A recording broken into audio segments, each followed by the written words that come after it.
और डॉक्टर लक्ष्मण यादव जो दिल्ली यूनिवर्सिटी में के प्रोफेसर हैं, वो हमारे साथ जुड़ गए हैं। बड़ी मुश्किल से कहीं ये पहाड़ पे हैं, गाड़ी के अंदर बैठ करके जुड़े हैं। तो ये लक्ष्मण जी, ये आपको क्या लग जी। रहा है, ये बीजेपी का जो खेल चल रहा है कि अब सिर्फ मोदी ही बचे हैं पिछड़ी जाति में, अब यादव हो, कुर्मी हो, बाकी अन्य कश्यप हो, कोई भी, कितनी भी जातियां हो, कोई भी अब बैकवर्ड नहीं है। और हाँ। राहुल गांधी ने कह दिया तो फिर बिल्कुल ही, अब तो ये तो पूरा देश भर में कैंपेन चलाया जा रहा है बीजेपी द्वारा कि राहुल गांधी ने पूरे पिछड़ों की इंसल्ट करी। शुक्रिया शरद जी।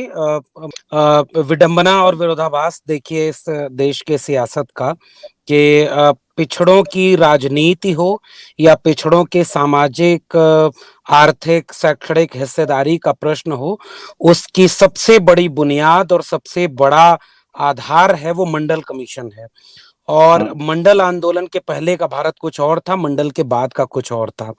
मैं बहुत अफसोस के साथ ये कह रहा हूं कि जो व्यक्ति 3 टर्म तक गुजरात का मुख्यमंत्री रहा और उसने अपनी जाति नहीं बताई, उस शख्स ने जब प्रधानमंत्री का चुनाव लड़ने के लिए अपनी कैंडिडेचर के बाद पूरे देश को ये बताया बिना पूछे कि मैं ओबीसी माँ का बेटा हूं।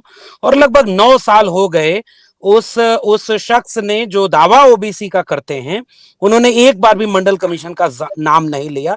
ये कैसा सम्मान उन्होंने ओबीसी समुदाय का किया है। विरोधाभास इस बात का भी है कि मंडल आंदोलन जो इस देश की आधी आबादी जो ओबीसी तबके में आती थी, उसकी जिंदगी के आमूल चूल बदलाव का एक आंदोलन था।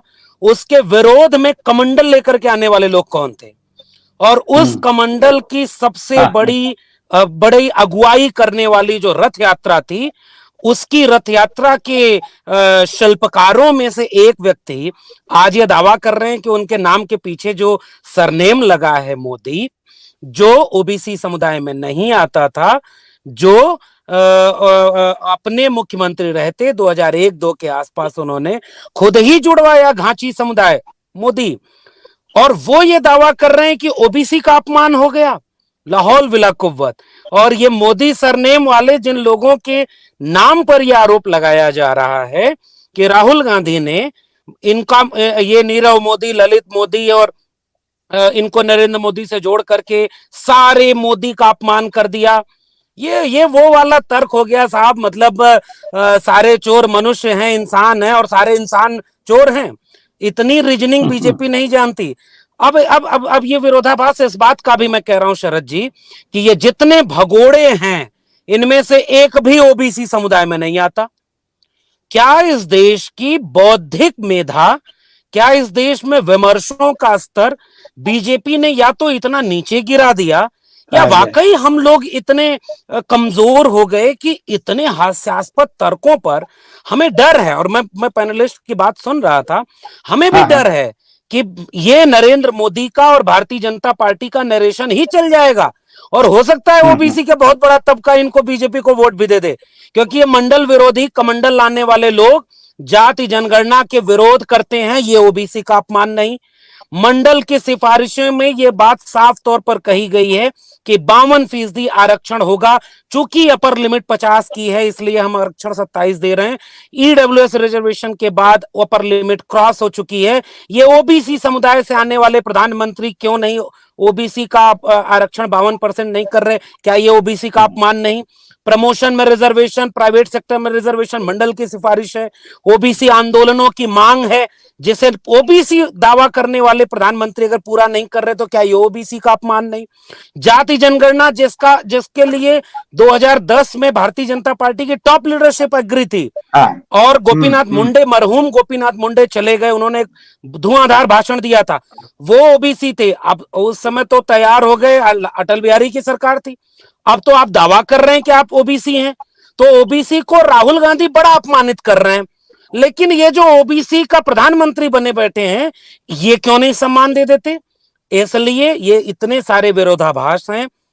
आज की डेट में इस देश की सबसे बड़ी मांग अगर ओबीसी समुदाय या आइडिया ऑफ इंडिया को मानने वाले लोगों को, वो है कास्ट सेंसस।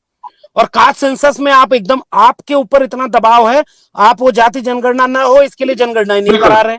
नहीं, ये बिल्कुल आपने सही, ये आपने बहुत ही अहम बात करिए कि आज की डेट में जो पिछड़ी जातियों की सबसे बड़ी डिमांड है कास्ट सेंसस की। शीतल, डॉक्टर लक्ष्मण यादव, समय बहुत कम है, लेकिन जो सुनील शुक्ला ने कहा कि आप किस तरीके से इसको प्रेजेंट करते हैं, और प्रॉब्लम यह है कि लोग, बीजेपी के पास संसाधन है, बीजेपी के पास मीडिया पूरा जेब में है, वो आसानी से अपने झूठ को लोगों तक इंप्रेस कर लेता है और लोग यकीन करते हैं। यही वजह की इलेक्शन पे इलेक्शन जीतते हैं।